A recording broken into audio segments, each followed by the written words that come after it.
ಮಡೆನೂರು ಮನು.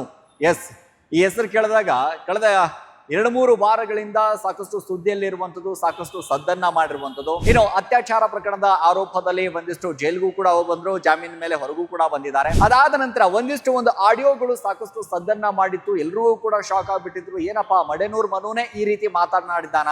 ಮಡೆನೂರು ಮನು ಯಾವಾಗ ಜಾಮೀನಿಂದ ಹೊರಗಡೆ ಬರ್ತಾರೆ, ಹೊರಗೆ ಬರ್ತಿದ್ದ ಹಾಗೆ ಒಂದಿಷ್ಟು ಕ್ಷಮೆಯನ್ನ ಕೇಳುವಂತ ಪ್ರಶ್ನೆಯೂ ಕೂಡ ಇಲ್ಲಿ ಎದ್ದಿದೆ. ಕರುನಾಡ ಚಕ್ರವರ್ತಿ ಶಿವಣ್ಣ ಅವರ ಬಗ್ಗೆ ಮಾತಾಡಿರುವಂತ ಆಡಿಯೋ ಆಗಿರ್ಬೋದು, ಚಾಲೆಂಜಿಂಗ್ ಸ್ಟಾರ್ ದರ್ಶನ್ ಅವರ ಬಗ್ಗೆ ಆಡಿರುವಂತ ಮಾತಾಗಿರ್ಬೋದು, ಶಿವಣ್ಣ ಅವರ ಅಭಿಮಾನಿ ಆಗಿರ್ಬೋದು, ದರ್ಶನ್ ಅವರ ಅಭಿಮಾನಿ ಆಗಿರ್ಬೋದು, ಧ್ರುವ ಸರ್ಜಾ ಅವರ ಅಭಿಮಾನಿಗಳಾಗಿರ್ಬೋದು, ಎಲ್ಲರೂ ಕೂಡ ಆಕ್ರೋಶವನ್ನ ವ್ಯಕ್ತಪಡಿಸ್ತಾ ಇದ್ರು. ಎಲ್ಲಾ ಕಡೆ ಓಡಾಡ್ತಾ ಇತ್ತು ಮಡೆನೂರು ಮನು ಅನ್ನ ಯಾವುದೇ ಕಾರಣಕ್ಕೂ ಕನ್ನಡ ಚಿತ್ರರಂಗದಲ್ಲಿ ಇಡಕ್ ಹೋಗಬೇಡಿ, ಯಾವುದೇ ರಿಯಾಲಿಟಿ ಶೋ ಅಲ್ಲಿ ಇರಬಾರ್ದು, ಅವನು ಪ್ರತಿಯೊಂದು ಶೋದಲ್ಲೂ ಕೂಡ ಅವನ್ನ ಬ್ಯಾನ್ ಮಾಡಬೇಕು ಅನ್ನುವಂಥದ್ದು ಸಾಕಷ್ಟು ಓಡಾಡ್ತಾ ಇತ್ತು. ಆ ಬ್ಯಾನ್ ಆದ ನಂತರ ಒಂದಿಷ್ಟು ಮಾಡ್ತಾರೋ ಬಿಡ್ತಾರೋ ಅನ್ನುವಂಥ ಲೆಕ್ಕಾಚಾರ ಕೂಡ ಓಡಾಡ್ತಾ ಇತ್ತು. ಆದ್ರೆ ಇದೀಗ ಮಡೆನೂರು ಮನು ಒಂದಿಷ್ಟು ಕ್ಷಮೆ ಕೇಳಿದ್ದಾನೆ ಅನ್ನುವಂಥದ್ದು ಸಹಜವಾಗಿ ಗೊತ್ತಾಗ್ತಾ ಇದೆ. ಹಾಯ್, ಹಲೋ, ನಮಸ್ಕಾರ. ಸ್ಪೀಡ್ ಫಿಲ್ಮಿಗೆ ಸ್ವಾಗತ. ನಾನು ಸಿರಾಜ್ ವಾಲಿಕಾ. ಮಡೆನೂರು ಮನು. ಎಸ್, ಈ ಹೆಸರು ಕೇಳಿದಾಗ ಕಳೆದ 2-3 ವಾರಗಳಿಂದ ಸಾಕಷ್ಟು ಸುದ್ದಿಯಲ್ಲಿರುವಂಥದ್ದು, ಸಾಕಷ್ಟು ಸದ್ದನ್ನ ಮಾಡಿರುವಂಥದ್ದು. ಇನ್ನು ಅತ್ಯಾಚಾರ ಪ್ರಕರಣದ ಆರೋಪದಲ್ಲಿ ಒಂದಿಷ್ಟು ಜೈಲ್ಗೂ ಕೂಡ ಬಂದ್ರು, ಜಾಮೀನ್ ಮೇಲೆ ಹೊರಗೂ ಕೂಡ ಬಂದಿದ್ದಾರೆ.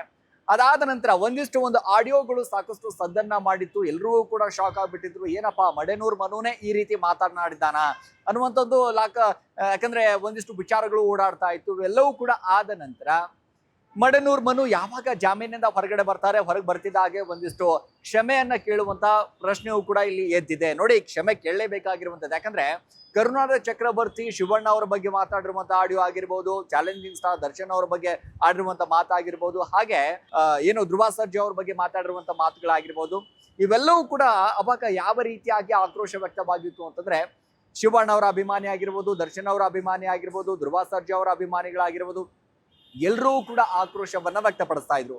ಏನಪ್ಪಾ, ಈ ರೀತಿ ಮಾತಾಡ್ಬಿಟ್ಟ ಅಂತ. ಅಂದ್ರೆ ಎಲ್ಲಾ ಕಡೆ ಓಡಾಡ್ತಾ ಇತ್ತು ಮಡೆನೂರು ಮನು ಅನ್ನ ಯಾವುದೇ ಕಾರಣಕ್ಕೂ ಕನ್ನಡ ಚಿತ್ರರಂಗದಲ್ಲಿ ಇಡಕ್ ಹೋಗಬೇಡಿ, ಯಾವುದೇ ರಿಯಾಲಿಟಿ ಶೋ ಅಲ್ಲಿ ಇರಬಾರ್ದು, ಅವನು ಪ್ರತಿಯೊಂದು ಶೋದಲ್ಲೂ ಕೂಡ ಅವನ್ನ ಬ್ಯಾನ್ ಮಾಡಬೇಕು ಅನ್ನುವಂಥದ್ದು ಸಾಕಷ್ಟು ಓಡಾಡ್ತಾ ಇತ್ತು.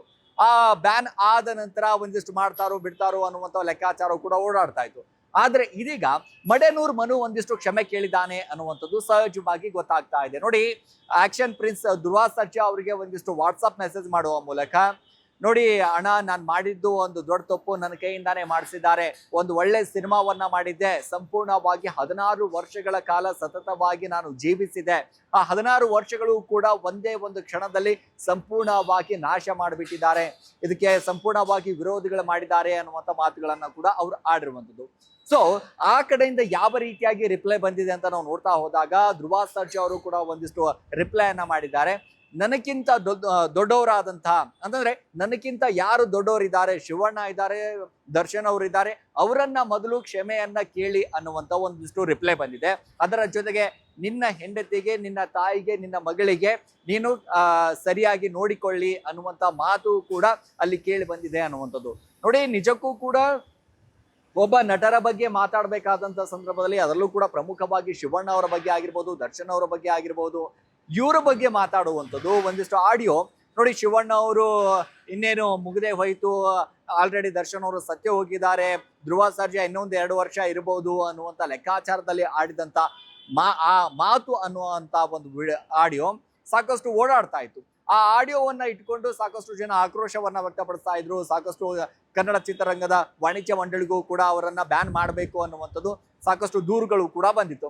ಇವೆಲ್ಲಗಳ ಮಧ್ಯದಲ್ಲಿ ಇದೀಗ ಮಡೆನೂರು ಮನುವನ್ನ ಶಿವಣ್ಣ ಅವರಾಗಿರ್ಬೋದು, ದರ್ಶನ್ ಅವರಾಗಿರ್ಬೋದು ಕ್ಷಮಿಸ್ತಾರಾ ಅನ್ನುವಂಥ. ಯಾಕಂದ್ರೆ ಈಗಾಗಲೇ ಧ್ರುವ ಸರ್ಜಾ ಅವರು ಕ್ಷಮಿಸಿರುವಂಥದ್ದು ನನ್ನ ಇಡೀ ಕೆರಿಯರ್ ಹಾಳಾಗಿ ಹೋಗ್ಬಿಡುತ್ತೆ ಅನ್ನುವಂಥ ಲೆಕ್ಕಾಚಾರದಲ್ಲಿ ಮಾತನಾಡಿದಂಥ ಮಡೆನೂರು ಮನುಗೆ ಒಂದಿಷ್ಟು ಧ್ರುವ ಸರ್ಜಾ ಅವರು ಕ್ಷಮೆಯನ್ನ ಯಾಚಿಸಿದ್ದಾರೆ ಅನ್ನುವಂಥದ್ದು ಕೂಡ ಗೊತ್ತಾಗುತ್ತೆ.